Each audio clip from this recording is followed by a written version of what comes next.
menghadapi aneka ancaman bencana di Kabupaten Flores Timur sejak 2009. Yayasan Pengkajian dan Pengembangan Sosial YPPS bekerja sama dengan Oxfam memfasilitasi dan memperkuat ketangguhan berbasis masyarakat. Aspek ketangguhan mata pencarian pun menjadi perhatian pada bulan-bulan terakhir program yang berdurasi 4 tahun itu.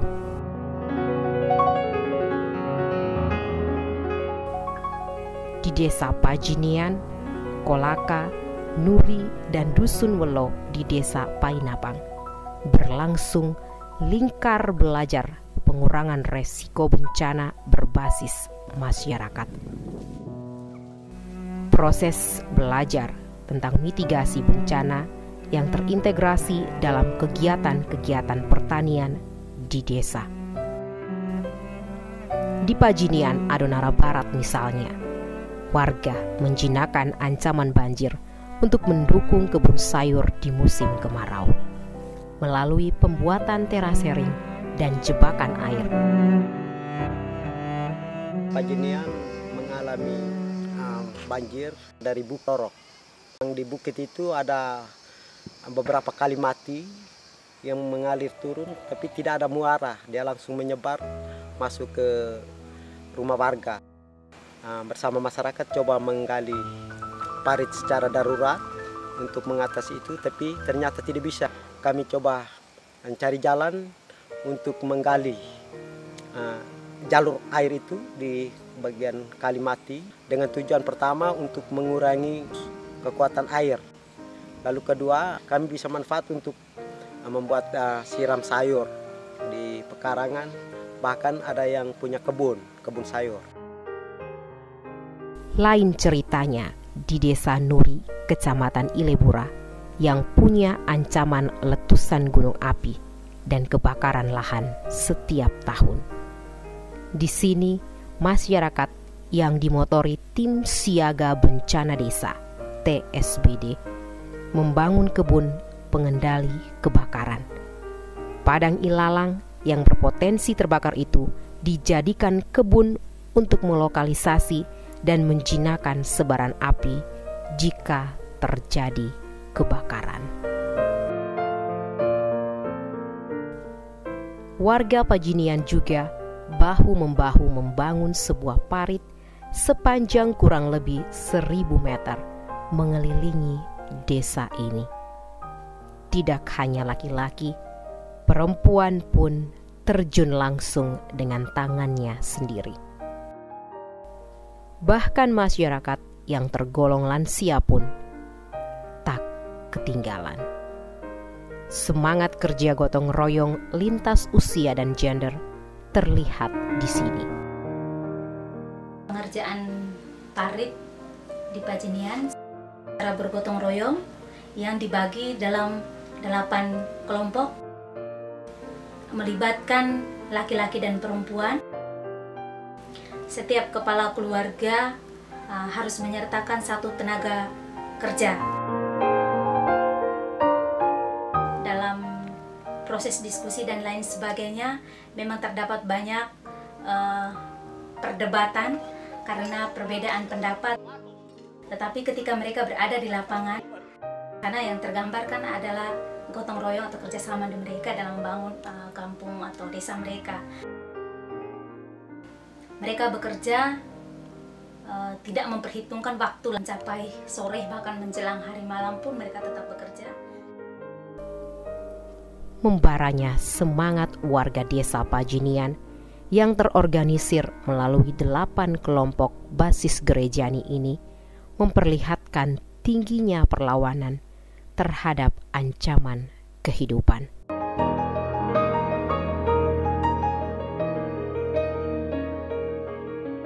Tinggi dan masifnya ancaman alam secara alamiah pula turut memperkuat ketangguhan masyarakat, walau dengan sedikit saja sentuhan.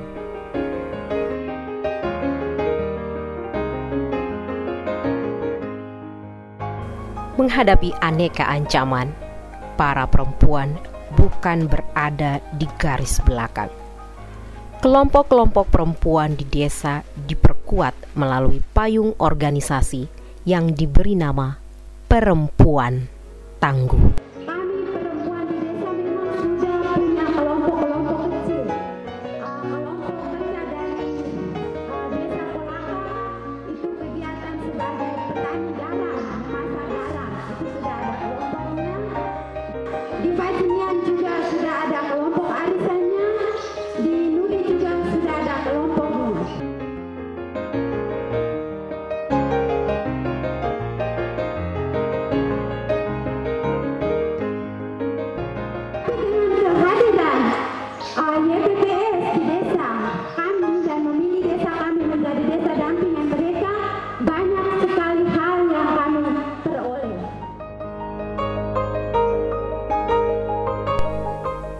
Fakta sosial yang menempatkan para perempuan lebih dekat dengan keselamatan kehidupan itu justru menempatkan perempuan desa pada garis depan pengurangan risiko bencana yang mengancam kehidupan.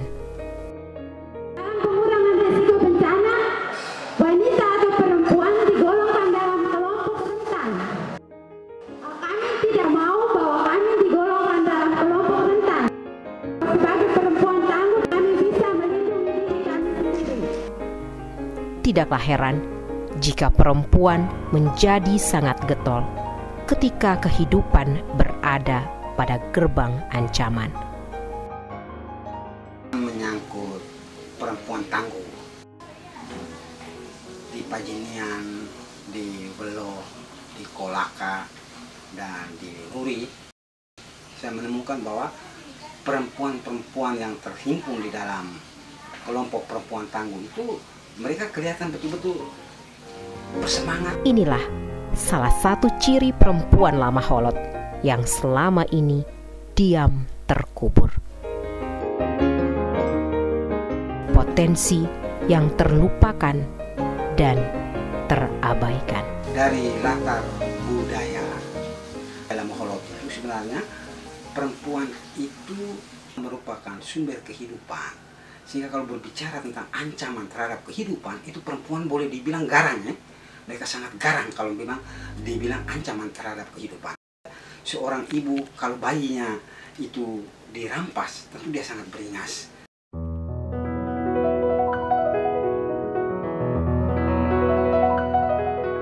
Ketika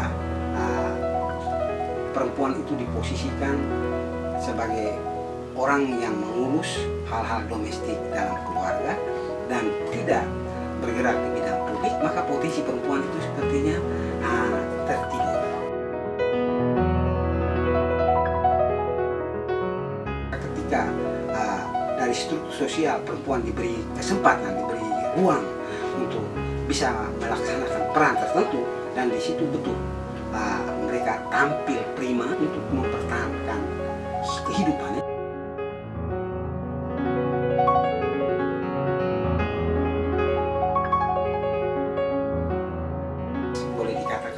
Perempuan Lam Holot itu merupakan pribadi paradoks. Jadi di satu pihak nilai budayanya itu memungkinkan perempuan tampil untuk menjaga kehidupan, memberi kehidupan, mengalau segala ancaman terhadap kehidupan. Sementara di sisi lain struktur masyarakat Lam Holot belum memberi ruang bagi perempuan untuk berperan di sektor publik.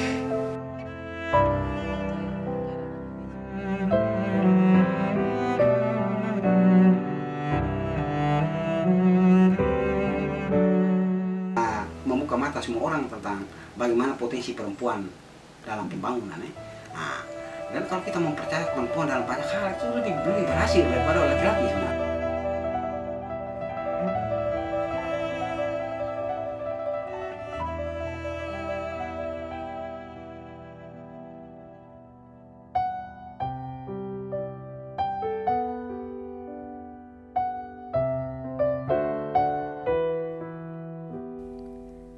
Sebuah asesmen yang dilakukan YPPS pertengahan tahun 2009 di lingkup pemerintahan Kabupaten Flores Timur mengungkapkan bahwa walau telah ada Undang-Undang Nomor 24 Tahun 2007 tentang penanggulangan bencana, namun kabupaten ini belum memiliki instrumen penanggulang bencana di pemerintahan, seperti regulasi dan kelembagaan sebagaimana disebutkan dalam Undang-Undang Nomor 24 itu.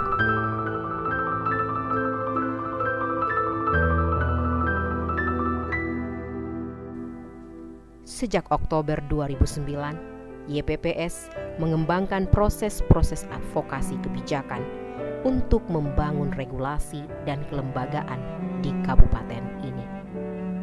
2 rancangan perda berhasil lolos dibahas dan ditetapkan DPRD Flores Timur tanggal 30 Maret 2011. Itulah Perda nomor 2 dan nomor 5 di tahun itu. Awal tahun 2012, kabupaten ini memiliki institusi khusus untuk pembangunan pengurangan risiko bencana, yakni Badan Penanggulangan Bencana Daerah BPBD Kabupaten. Di samping BPBD, proyek membangun ketangguhan menghadapi bencana ini juga masih menyumbang bagi kehadiran sebuah forum tempat berhimpun para pihak di kabupaten ini. Itulah Forum Pengurangan Risiko Bencana di Kabupaten Flores Timur. Di samping itu, telah terbentuk juga sebuah tim khusus di kabupaten ini yang siap mendukung pemerintah dan masyarakat jika sewaktu-waktu terjadi bencana. Inilah tim reaksi cepat yang beranggotakan orang-orang muda nan energik.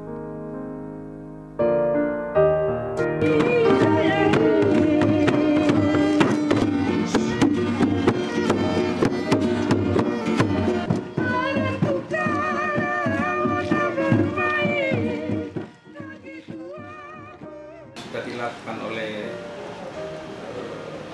YPPS bersama Oxfam sampai pada terbentuknya BPBD, itu hal yang sangat positif. Sebenarnya menjadi contoh bagi kami di BPBD yang baru dibentuk 2 tahun lebih itu, untuk kami replikasi dan kami laksanakan di desa-desa lainnya.